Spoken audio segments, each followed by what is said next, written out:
Thank you very much, Mr. Speaker.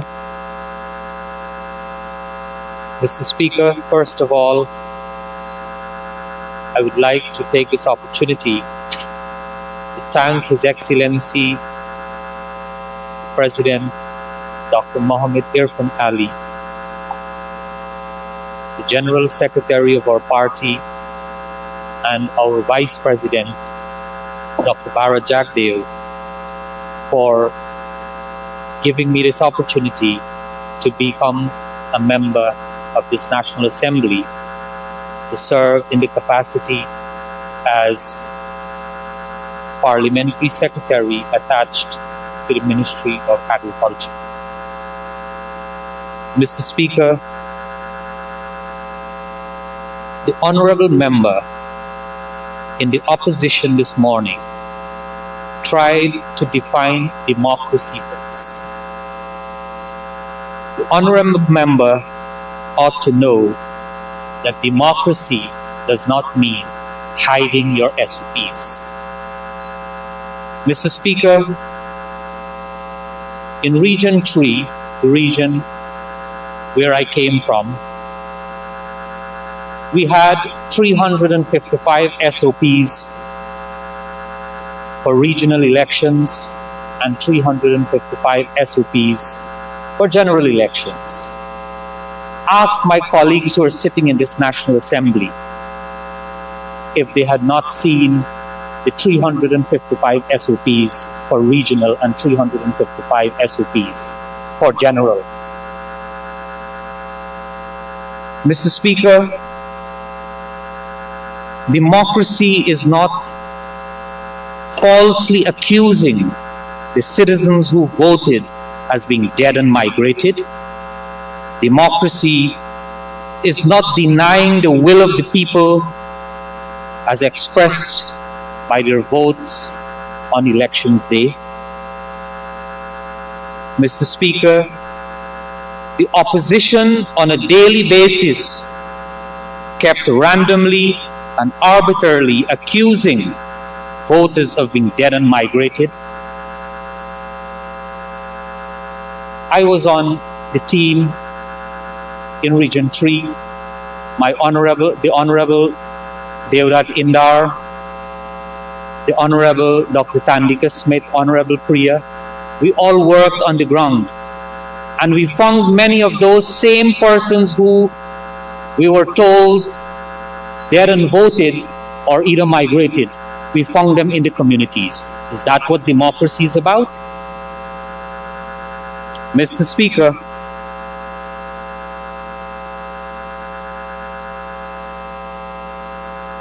this atrocity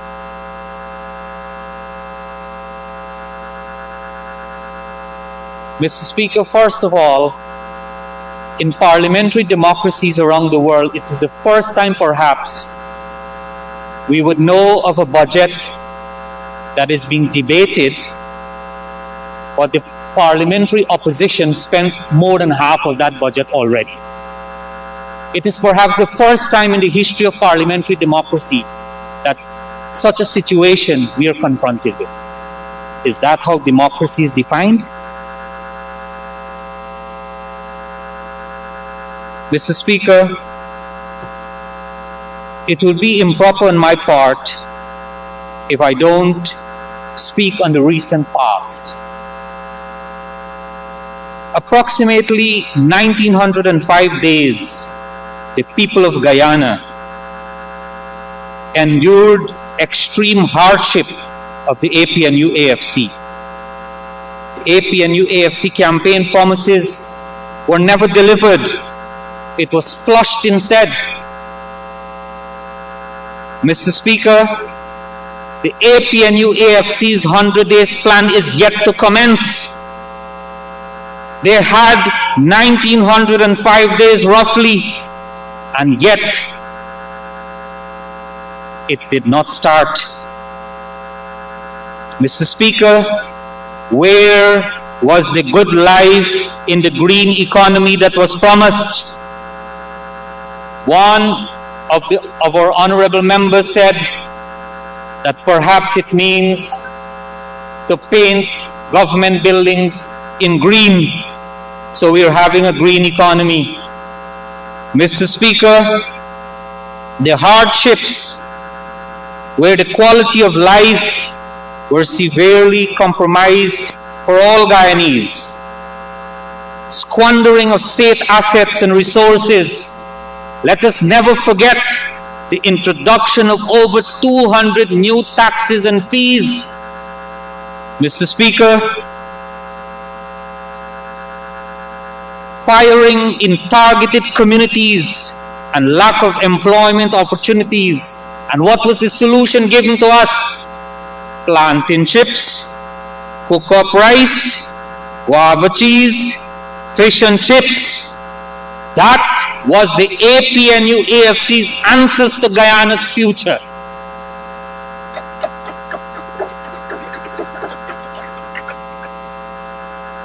Mr. Speaker, when the PPP government left office, it left agricultural sector with clear indications of great expansion and diversification. There were several systems in place for farmers and agro-processors to expand their operations. Mr. Speaker, after 2015, after the elections of 2015, when the APNU AFC government took offices, they implemented a number of harsh measures that discouraged persons from investing in this sector. These measures also saw many persons over the years who would have invested millions of dollars to scale down their operations due to increased land rental fees and D&I charges, as well as imposed taxes on key agricultural machine. When the PPPC was in office prior to 2015, in addition to crops such as rice and sugar, which have been traditionally produced, greater attention and emphasis would have been placed on the cultivation of crops such as oil palm, coconuts, green vegetables, ground provisions, fruits and flowers. Today, non-traditional crops are playing an even greater role in Guyana's economy, ranking as one of Guyana's highest agricultural export earners. This emergency budget, Mr. Speaker, will begin to address some of the weak areas of these sectors developed over the past 5 years. Mr. Speaker, although a significant amount of these products would be utilized locally, the greater proportion would be destined for the tourist heavens of the Caribbean and the niche markets of North America and Europe. This expansion and diversification of the agricultural sector, whereas in the manufacturing sector, have been greatly assisted by tax incentives provided by the government, by the market intelligence made available to the producers, and by the central authorities, and by the expansion of information technology base in the country. By help provided by the government in some cases in the actual marketing of the products, and by the research and extension services of the National Agricultural Research Institute. Prior to 2015 general and regional elections, Mr. Speaker, the livestock population of the country would have been significantly increased and its quality much enhanced. As a consequence, not only would Guyana be self-sufficient in meat and milk, but a considerable amount of our beef production would have been exported. This, Mr. Speaker, would have come about because of improvements in the quantity and quality of feed supplies through the local production of energy-based protein feeds, through the extension of the areas available for pasturage, mainly by improving the productivity of the saline soils to the north and the acid soils in the interior, through genetic improvement of the livestock and through greater attention to animal health. Mr. Speaker, perhaps of the greatest significance, however, would have been the boost which the sector would have received through the opening up of new areas for agriculture. This, Mr. Speaker, would have been made possible by the improvement and expansion of our country's infrastructure, the provision of adequate social services in these new areas, and the preparation of land use plans and programs with specific objectives of diversifying the agricultural base and increasing production. Mr. Speaker, given the current state of sugar in Guyana, it would be remiss of me not to reflect on the efforts of the PPPC government prior to 2015 to maintain the sector before the previous administration closed 4 estates. Mr. Speaker, the now opposition promised to keep the sugar estates open. However, they lied and lied and lied and deceived the people. Honorable Member of Parliamentary Language, I'll have to strike the lie and lie and lied. Untruths, misleading information. By 2010, Mr. Speaker, sugar would have become more competitive because of one, higher field productivity based on improved farm practices and improved genetic varieties, the utilization of additional areas of land mainly in the Skeldon and Albion, Rose Hall areas, enhance sugar recovery through the replacement of existing obsolete mills by larger state-of-the-art factories, which in addition to giving higher yields, exhibit significant scale economies. Special benefits would have been obtained through the construction of a 350-deck factory at Skeldon, the rationalization of the industry through the merging of some of the estates and some operations, the utilization of diffusion technology at 2 sites, and the co-generation of power from both the Guyana Power and Light Company and Gaisuku's own Bagas. Mr. Speaker, it is no secret that the industry has been facing financial challenges as the demand for sugar globally has shifted. Persons have become more health conscious. The demand for table sugar has decreased, and this has ultimately influenced sugar's cost of production. Instead of exploring ways to diversify the industry, the previous administration chose to close estates, ultimately putting thousands of persons on the breadline. A government that promised all Guyanese, quote unquote, good life. Mr. Speaker, sugar must not be measured in financial terms only, but also in terms of economic and social implications. Sugar sustains drainage and irrigation systems in the various coastal areas. Sugar was the integrating force within the sugar estates and adjacent communities. If you destroy sugar, you will destroy perhaps those communities in itself. Mr. Speaker, Strategic industries like sugar and bauxite cannot be measured in terms of cost-benefit analysis alone, but on other factors like social are equally important.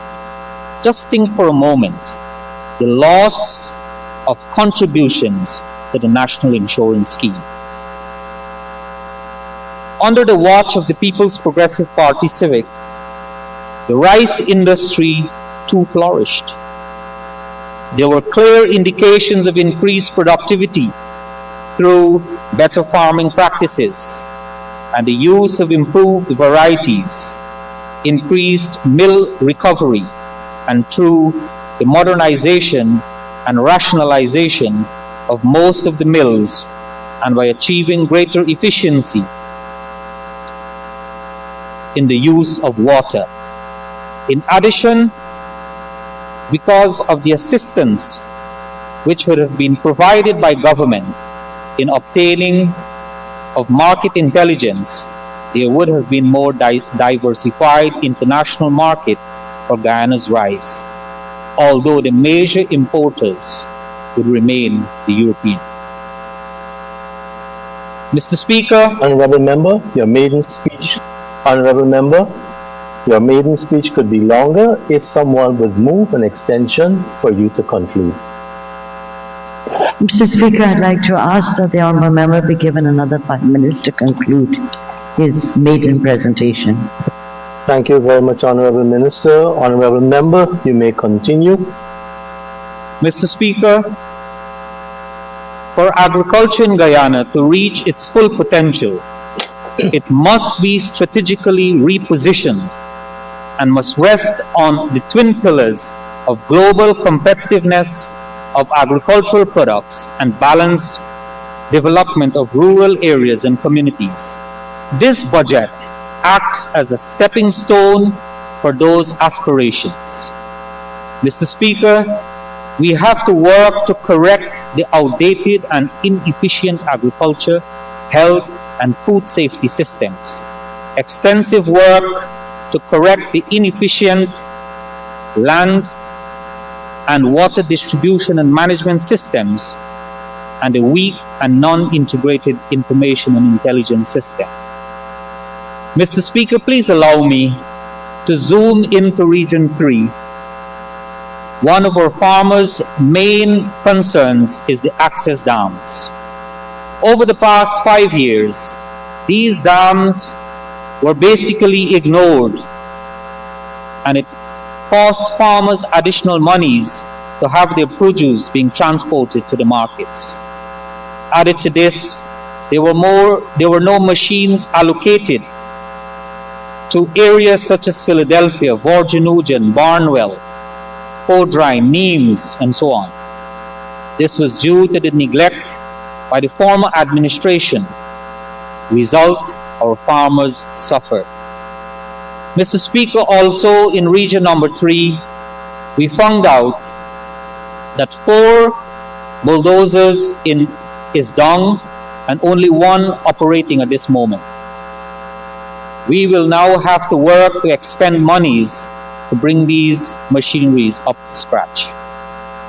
Mr. Speaker, some of the major farm to market access roads, such as Bridden Hoop, the Lajalasi, roads in Legwan, Wakanam, and Clay Brick, all weather road were poorly maintained, and farmers were left to do self-help to fix these. Mr. Speaker, if I'm permitted to turn to canal number 1 and 2, those canals are in a very poor state. They cannot provide the necessary drainage services to the farmers. We visited these areas recently and found that they were poorly maintained, even though millions of dollars were awarded to a contractor for cleaning them. The contract was taken away from the residents and direct beneficiaries and awarded to one no knowledge of those canals. We will fix this, Mr. Speaker. Mr. Speaker, We will continue to work to maintain all the drainage and irrigation canals in Region 3 and other regions across Guyana. Mr. Speaker, the Honorable Minister of Agriculture, Mr. Zulfikar Mustafa, will surely provide details of this in his deliberation to this Honorable House.